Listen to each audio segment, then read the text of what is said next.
Hello students, स्वागत है आपका be learning tutorial YouTube channel में। आज के इस वीडियो में हम बीएससी पार्ट 3 केमिस्ट्री का जो प्रीवियस ईयर का पेपर है उसको एनालिसिस करने वाले हैं। ये जो वीडियोस है ये केमिस्ट्री के सेकेंड पेपर के लिए है जिसका नाम है ऑर्गेनिक केमिस्ट्री। हमने इन ऑर्गेनिक केमिस्ट्री के पेपर की वीडियोस ऑलरेडी अपने चैनल पे अपलोड कर दी हैं, तो अगर आपने वो वीडियो नहीं देखी है तो प्लीज़ जा कर के आप उस वीडियो को देखिएगा अगर आप फाइनल ईयर में हैं तो। आपको बता दें कि जो आपका ये पेपर होता है केमिस्ट्री का, ये टोटल 3 पेपर में डिवाइडेड है, इनऑर्गेनिक, ऑर्गेनिक और फिजिकल केमिस्ट्री। और वहीं अगर बात करें थर्ड ईयर के मैथमेटिक्स के पेपर की तो वो आपका 4 पेपर होता है। ठीक है, तो इस तरीके से आपको फाइनल ईयर में 7 पेपर देने होंगे अगर आप मैथ्स के स्टूडेंट हैं तो। ठीक है, तो मैथ के स्टूडेंट हैं तो आपको कंपलसरी 2 सब्जेक्ट लेने ही होते हैं। एक होता है आपका फिज़िक्स और एक मैथ, या फिर आप फिज़िक्स को छोड़ करके केमिस्ट्री ले सकते हैं और मैथ ले सकते हैं। मतलब कि मैथ आपके लिए ज़रूरी ही होगा अगर आप मैथ से स्टडी कर रहे हैं बीएससी तो। ओके, अब चलिए हम लोग बात करते हैं कि प्रीवियस ईयर का पेपर कैसा था और किस तरीके के क्वेश्चन पूछे गए थे और इसके दृष्टिकोण से 2021 में पेपर कैसा रह सकता है। ये जो है पेपर 7 पेजेस में डिवाइडेड है। इसको हमने स्कैन करके आप लोगों के लिए स्क्रीन रिकॉर्डिंग करके इसको समझाने की कोशिश करेंगे। यहाँ पे देख सकते हैं ये है पेपर का कोड 20/192 और इधर की तरफ देख सकते हैं ये बीएससी पार्ट 3 2020 लिखा हुआ है और यहाँ पे सब्जेक्ट का नाम केमिस्ट्री रसायन विज्ञान और ये सेकेंड पेपर आपका है जिसका नाम है ऑर्गेनिक केमिस्ट्री। समय 3 घंटे और मैक्सिमम मार्क्स जो हैं 75 नंबर। बचे जो मार्क्स हैं वो आपके प्रैक्टिकल के थ्रू दिए जाते हैं। और नीचे यहाँ पे आप नोट में देख सकते हैं कि आपको सभी क्वेश्चन जो हैं अटैम्प्ट करना है और इन सब चीज़ों को अटैम्प्ट करने के लिए कुछ इंस्ट्रक्शन क्वेश्चंस में दी गई हैं, पहले आप उसे पढ़ लीजिएगा। तो ये कुछ इस तरीके का नोट है। ठीक है, आपका पेपर जो है 3 सेक्शन में डिवाइड है, section A, section B, section C. आपको सेक्शन ए में short type answer type question देखने को मिलेंगे, सेक्शन बी में लॉन्ग आंसर टाइप और सेक्शन सी में very long answer type question देखने को मिलेंगे। यहाँ पे देख सकते हैं ये सेक्शन ए है और इसमें very short answer type questions दिए गए हैं। कहा गया है कि attempt all parts of this section, given answer of each part in about 50 words. मतलब कि इस प्रश्न में जो भी क्वेश्चन दिए गए हैं उनको आपको हल करना है, लिखना है और 50 शब्दों में लिखना है। ठीक है, और सामने जो है उनके नंबर्स भी दिए गए होंगे। नहीं दिए हैं तो मैं आपको बता दूं कि ये जो क्वेश्चन है पहला वाला, एक क्वेश्चन 1 नंबर का होता है। ओके, तो यहाँ पे देख सकते हैं ये है क्वेश्चन नंबर पहले का पहला। कहा गया है indicate the number of PMR signal in the following compound, और कंपाउंड यहाँ पे दे रखा है CH3O CH2 CH2 Cl। ठीक है, तो इसका पीएमआर सिग्नल इंडिकेट करना है। अगला जो क्वेश्चन है वो है what are the sulphur yield, मतलब सल्फर इल्ड है क्या, एक एग्जाम्पल के आधार पर इसे समझाइए। तो इसमें आपको सल्फर इल्ड के बारे में बताना है और एक एग्जाम्पल भी देना है। अगला जो क्वेश्चन इसमें है वो है कंप्लीट द फॉलोइंग रिएक्शन। ये जो रिएक्शन दी गई है इसे आप पूरा कीजिए। CH3MgBr फर्स्ट स्टेप CO2 अपान सेकेंड स्टेप H प्लस अपान H2O। इस रिएक्शन को आपको पूरा करना है कि प्रोडक्ट क्या बनेगा। इसी तरीके से अगर हम बात करें क्वेश्चन नंबर पहले का फोर्थ वाला, तो ये देख सकते हैं आप पहले का चौथा जो क्वेश्चन है वो ये है compare the basicities of pyrrole, pyridine and piperidine. ठीक है, ये इनकी बेसिक्टीज को कंपेयर करना है। अगला क्वेश्चन था इसमें गिव द सिंथेटिक्स ऑफ फिनोल्फ्थेलिन। फिनोल्फ्थेलिन के सिंथेटिक्स के बारे में आप समझाइए। क्वेश्चन नंबर छठवां था इसमें पहले का छठवां define iodine value of oils and indicate its significance. Iodine की वैल्यू तेल के लिए डिफाइन कीजिए तथा इसके सिग्निफिकेंस को सिग्निफिकेंस के संकेत क्या है उसे समझाइए। इसी तरीके से अगर हम बात करें क्वेश्चन नंबर पहले के 7वें वाले प्रश्न की, तो ये देख सकते हैं, ये है पहले का 7वां। कहा गया है discuss Gabriel phthalimide synthesis of alpha amino acid. ठीक, ये आपका 7वां प्रश्न था। इसी तरीके से 8वां प्रश्न, arrange the following monomers in order of decreasing ability to undergo an anionic polymerisation. Reaction आपको दी गई थी, ये कुछ इस तरीके से देख सकते हैं, और इसे अरेंज करना है डिक्रीजिंग एबिलिटी के अंदर। ठीक है। इसी तरीके से क्वेश्चन नंबर पहले का जो 9वां प्रश्न था वो डिफाइन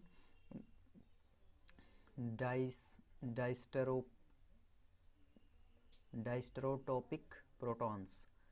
और पहले का 10वां प्रश्न जो था, give evidence to show that acetic ester exist in keto and enol form. ये आपका 10वां प्रश्न था। इसी तरीके से सेक्शन बी की तरफ अगर हम बढ़ें तो सेक्शन बी में आपको ये कुछ इंस्ट्रक्शन दी गई हैं, जैसे कि ये जो प्रश्न है सेक्शन बी का, इसमें आपको 200 शब्दों में प्रश्न का उत्तर देना है और सभी प्रश्न करने हैं। आपको बता दें कि इस सेक्शन से आपको अथवा वाले भी प्रश्न देखने को मिलेंगे, मतलब कि अगर आपको एक प्रश्न नहीं आ रहा है तो उसी का अथवा प्रश्न दिया रहेगा, उसको आप कर सकते हैं। ठीक है, तो देखेंगे यहाँ पे ये है सेक्शन बी का प्रश्न पहला, और शुरू से लेके ये दूसरा प्रश्न है। ठीक है, what are organometallic compounds. Organometallic compounds क्या होते हैं। Discuss the reactivity of Grignard reagent, मतलब कि जो रिएक्टिविटी है, क्रियाशीलता ग्रेगनार्ड रीएजेंट की, उसको आप समझाइए।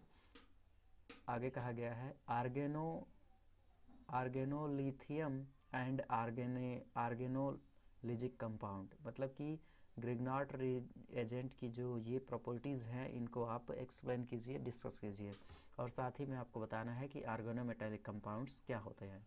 तो 2 तरीके के प्रश्न इसमें पूछे गए हैं कि ऑर्गेनोमेटेलिक कंपाउंड्स क्या होते हैं, और साथ ही में ग्रेगनार्ड रीएजेंट का जो रिएक्टिविटी प्रोसेस है ऑर्गेनो जिंक कंपाउंड्स के साथ में और ऑर्गेनो लिथियम के साथ में, उसको आपको समझाना है। अथवा इस प्रश्न का यहाँ पे और करके दिया गया है कि कंप्लीट द फॉलोइंग रिएक्शन। यहाँ पे फिर से एक रिएक्शन दी गई है और उस रिएक्शन को आपको पूरा करना था। रिएक्शन है C6H5 CH double bond CH single bond C double bond O single bond CH3 gives, यहाँ पे अभी इसका प्रोडक्ट अभी नहीं बना है, प्रोडक्ट आपको बनाना है। इस पे कैटालिटिक्स दिए गए हैं, मतलब कि उत्प्रेरक दिए गए हैं।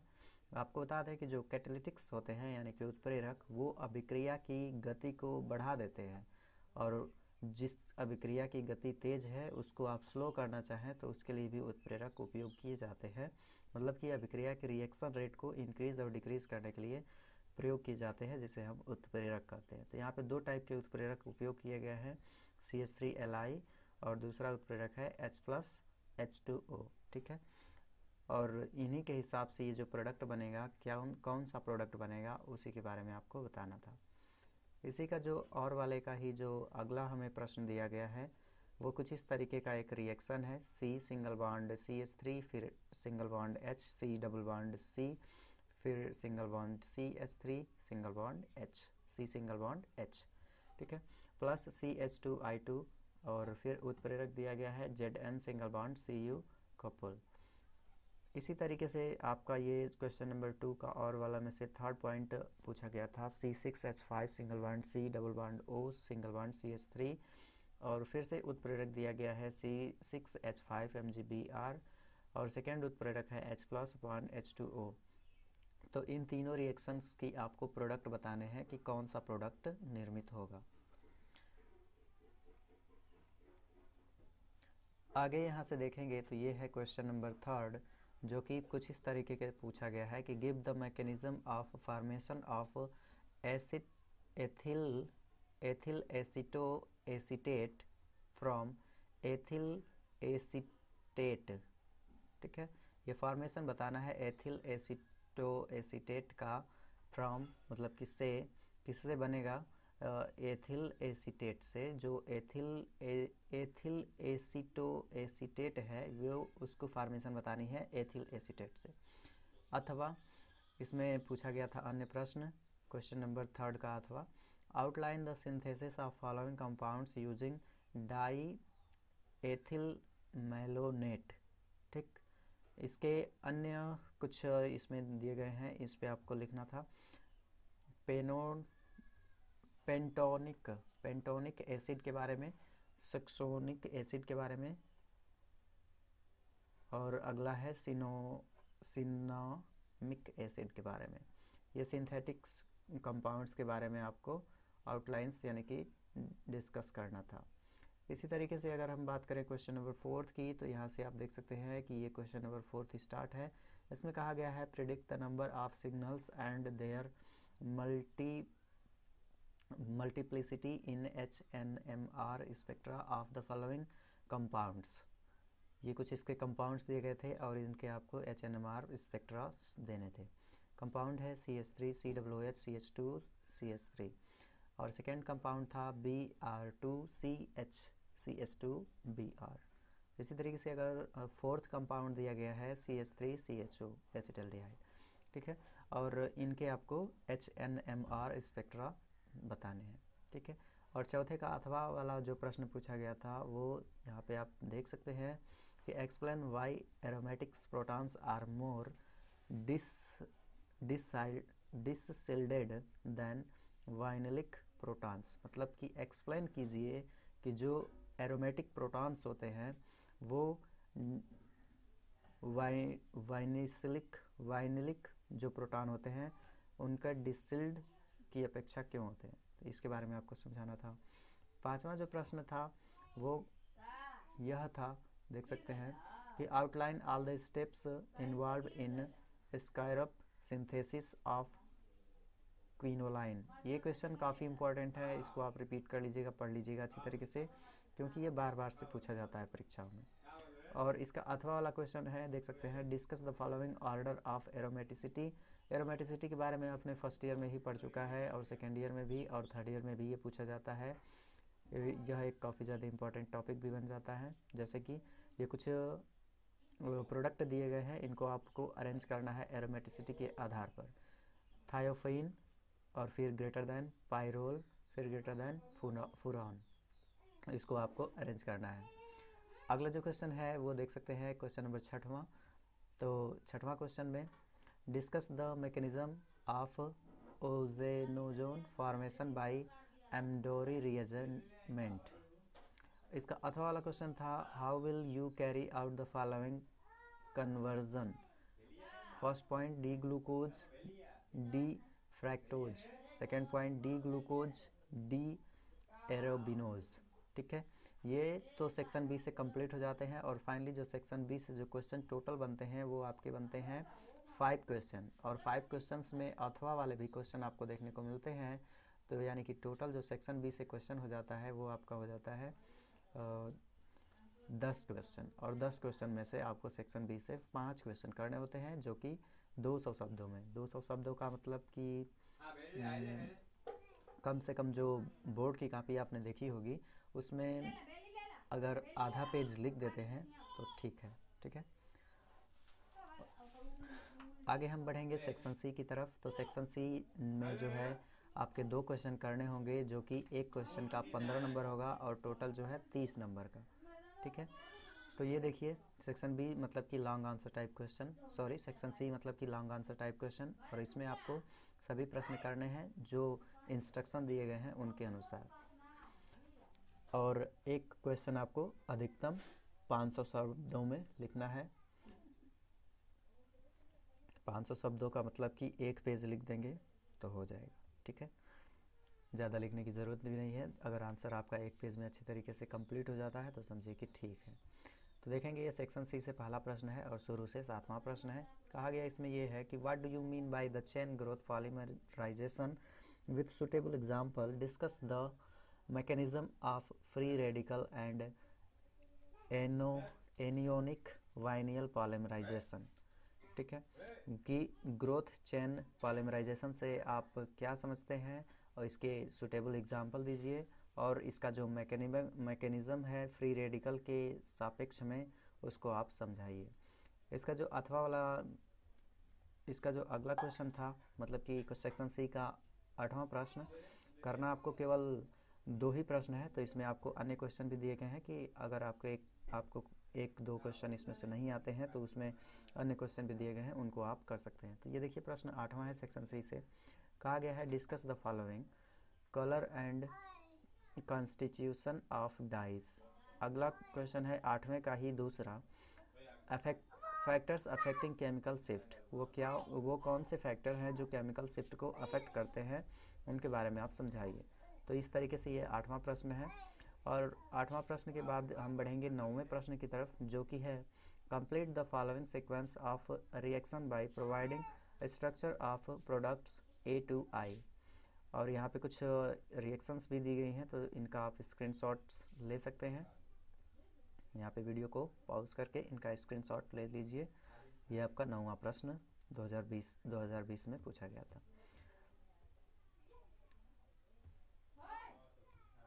ओके, ये देख सकते हैं 10वां प्रश्न है, जो कि कहा गया है what are the main drawbacks of classical peptide synthesis, discuss Merrifield and solids phase peptide synthesis. ये आपका 10वां प्रश्न था। 11वां क्वेश्चन जो है write short notes on the following. कुछ नोट्स लिखना है, जैसे कि cyclic structure of D glucose पे और isoelectric point of alpha amino acid पे, तो इस पे आपको नोट्स लिखने हैं। इस तरीके से जो है सेक्शन सी कंप्लीट हो जाता है। और सेक्शन सी में आपको जो टोटल क्वेश्चन देखने को मिलते हैं,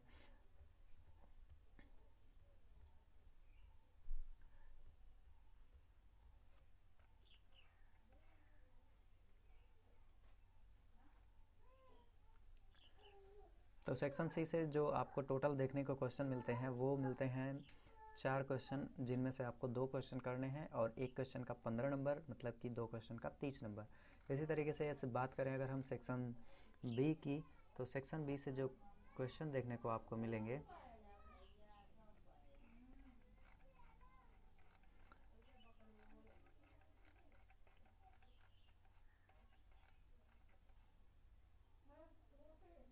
सेक्शन बी से आपको मैंने पहले ही बताया कि 10 क्वेश्चन देखने को मिलेंगे, जिसमें से आपको 5 क्वेश्चन करने हैं। और सेक्शन ए से आपको 10 क्वेश्चन मिलेंगे, जो कि आपको 10 क्वेश्चन करने हैं, जो कि बहुविकल्पी टाइप के क्वेश्चन होंगे। ओके, तो मुझे उम्मीद है कि आपको ये वीडियो पसंद आया होगा। और आपको कुछ इसमें डाउट्स हैं कि कौन सा क्वेश्चन क्या है, तो आप हमें कमेंट्स में पूछ सकते हैं। और जल्द ही इन सब क्वेश्चंस की सॉल्यूशन सीरीज़ आने वाली है, तो इसके लिए आप हमारे चैनल को सब्सक्राइब करें। जल्द से जल्द हमारे 1000 सब्सक्राइबर्स कंप्लीट हो जाएंगे, तो उसके बाद से ही हम इन सब क्वेश्चंस की सॉल्यूशंस वाली वीडियोस भी अपलोड करेंगे। Thanks for watching.